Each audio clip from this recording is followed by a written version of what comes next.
बिस्मिल्लाहिर्रहमानिर्रहीम, अस्सलामुअलैकुम। आप देख रहे हैं जेएन न्यूज और मैं हूं आपकी मेजबान सुंबल ज़िया। बुलेटिन का बाकायदा आगाज करते हैं और शामिल करते हैं अब तक की अहम तरीन खबरें।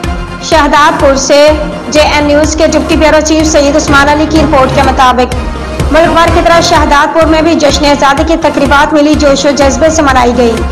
इस सिलसिले में एक तकरीब दारुल उलूम स्कूल में मुनक्किद की गई। तकरीब के मेहमान खसूसी DO primary Niaz Ahmed Naiz, DO secondary Sarwar Rajpur, deputy DO primary Ghulam Mustafa Kaloi, TEO primary Anwar Ali Sardari, TEO secondary Rafiq Arai, MQM के zonal incharge Mohammad Arif Shaikh, headmaster Aqeel Ahmed Rajput, headmaster Mohammad Azam, headmaster Yusuf Rajput और असातिज़ा की बड़ी तादाद मौजूद थी।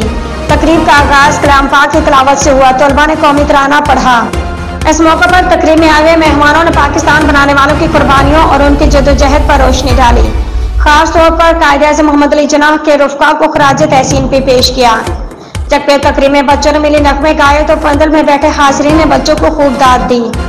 तकरीब में बच्चों ने टेबलों पेश की और पाकिस्तान जिंदाबाद के पुरजोश नारे लगाए। तकरीब के आखिर में 77 पौंड वजनी केक काटा गया।